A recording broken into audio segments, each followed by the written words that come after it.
Alright, so let's go ahead and see that in action. Again, you'll notice here I'm changing the period, changing the period, changing the period, changing the period. So in all of them I'm changing the period. Again, if you're you want, you can use what we learned in Chapter 5 and Chapter 6 to reduce this down to a function of x only, but I'm going to use a little trick that I have. So my new period here, right, is 2 pi over 3. So basically the period is being compressed. So that means I'm actually going to have to go out 1, 2, 3 revolutions to account for the compression that's going on. So this is a linear equation. So if I just move some things over, we're eventually going to get that sine 3x is equal to 1/2. So let's go ahead and forget about the 3x for the moment. Right? Let's just call it theta. So sine of theta equals to 1/2. So from 0 to 2 pi, right, what angle values make us equal to 1/2? Well, that would be in quadrant number 1 and quadrant number 2. And the ratio 1/2 tells us that we basically have a 30-degree reference, which we know to be pi over 6. So one of my angles is pi over 6, and the other one of my angles in quad 2 would be 5 pi over 6. And so what I now need to do, right, this is in the first revolution. So what about the second rev and the third revolution? Well, just add 2 pi. And in this case, 2 pi would be 12 pi over 6. So adding 12 pi over 6 to this would give us 13 pi over 6. Adding it to this would give us 17 pi over 6. So there's the two angles that are coterminal to these angles in the second revolution. In the third revolution, I'll just keep adding. So if I add that, I get 25 pi over 6 and 17 and 12.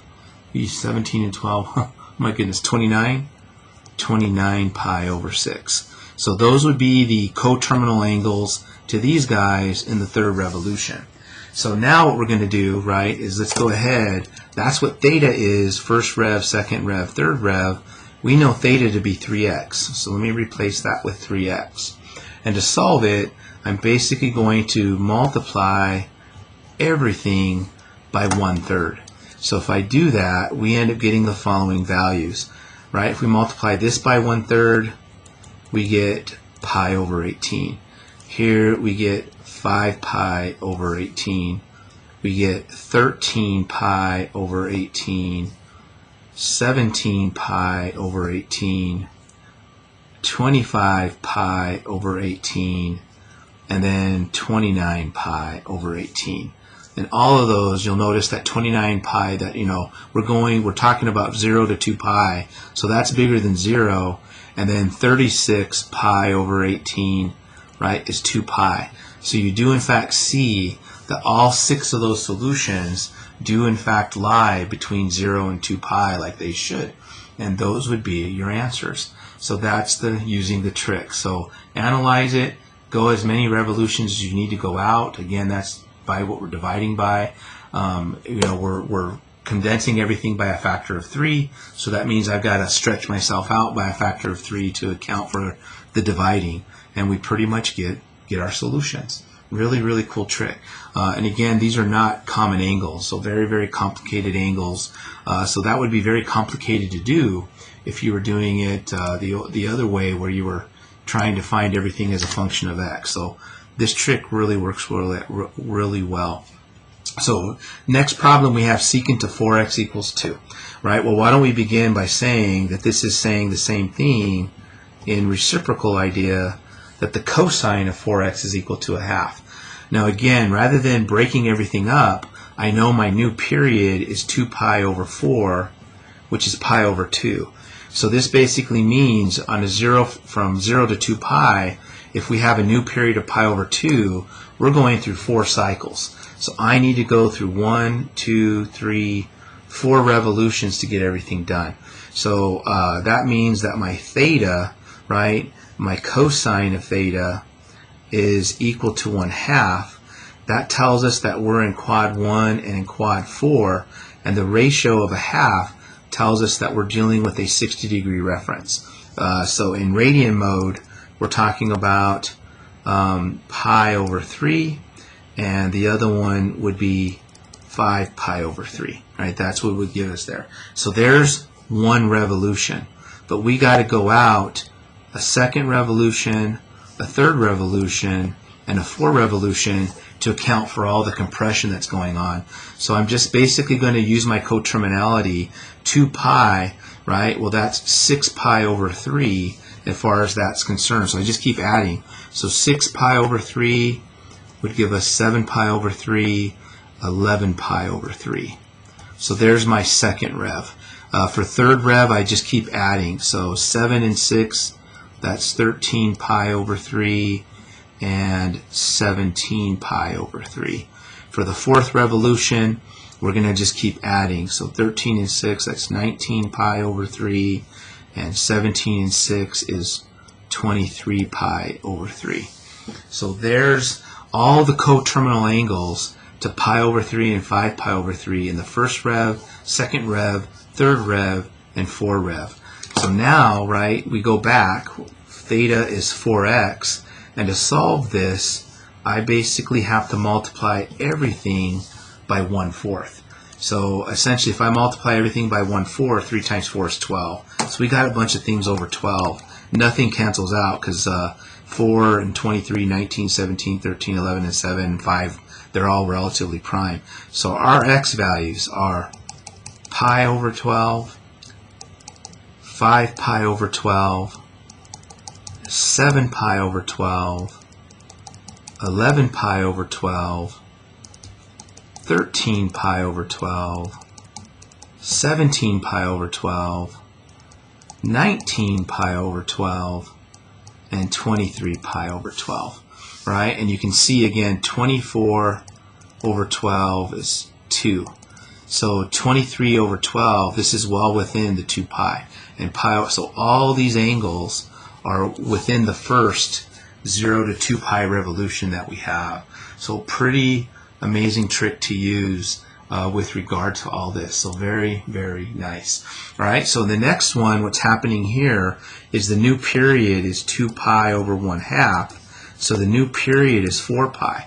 So things are actually being elongated. So what we're actually hoping for, we don't have to go any revolutions out. I'm hoping the things that I find in the first revolution, that they actually stay in. So because we're actually stretching the sine function out. So in this case, let's go ahead, we're trying to find the sine of theta is equal to negative square root of 3 over 2. So what this tells us, since we're negative, this is quadrant number 3 and quadrant number 4. The ratio square root of 3 over 2 tells me that we have a 60-degree reference, which we know to be a pi over 3 reference. So in quadrant number 3, right, we're talking about 4 pi over 3, and in quadrant number 4, we're talking about 5 pi over 3. All right, and so again, I only need to consider one revolution. Because the period's being stretched out, I'm hoping that one of these, if not both of them, stay within the 0 to 2 pi region. So coming back over here, we're going to replace the theta with what it was equal to, x over 2. To solve for x, I'll multiply everything through by 2. And so what that gives me is that x is equal to 8 pi over 3 and 10 pi over 3. All right, so that's what we get for that. And unfortunately, right, 8 pi over 3, right, 6 pi over 3 is what 2 pi is. So that's out of the range, and that's out of it. So this actually has no solutions within the first rotation. So that's a pretty odd thing. It stretched that much. It stretched so much that the solutions I had in the first rev under normal circumstances aren't going to happen in the following in one revolution. So we lost solutions, and we lost them both. So technically speaking, as far as the first rotation is concerned, that has no solution. That happens because of the stretch. For the last one that we have here, again, we got tangent of x over 3. So again, we're just going to consider things. We know the rotation goes out a while. Tangent actually has a different period and all that. but we're looking from 0 to 2 pi, and we're stretching things out by a factor of 3. So again, we're hoping things stay, right? If we're going from 0 to 2 pi, that x over 3 is going to take us 0 to 6 pi. So I'm actually hoping things in the first rev stay within our item. So if we move some things around, tangent of x over 3, we're going to add 3 and divide by 3, we get 1. So we're basically looking, right, what angles make tangent equal to 1? Well, one of those angles in the first rotation, right, is pi over 4, right? That's the quad 1. And then quad 3, that would basically be 5 pi over 4. So there's basically our solutions within that data set. And so now, right, we basically have x over 3 is equal to pi over 4 and 5 pi over 4. So to solve for x, I'm going to multiply everything through by 3. And when I do that, I get x equals 3 pi over 4 and 15 pi over 4. Right? And when we look at this, again, as far as 2 pi is concerned, 8 pi over 4 is 2 pi. So we have to be within 8 over 4. So this one is too far out, but that one actually stays within the region. So this guy actually has one solution. X equals 3 pi over 4 because of the stretching out of the period. So if we're making the period shorter, we got to go revolutions out to get everything condensed. If we're stretching out the period, we stay within one revolution and then hope that as we multiply things out and stretch it, that things stay within the full rotation that I want. So there's basically how you do that using that little trick. Very much easier to use and get used to than trying to make everything back into x. As a matter of fact, it would be very hard in that case. All right? Obviously, we got more to do, more work to do, more things to see, more practice. But let's cut away, and I'll do that in some new videos coming soon.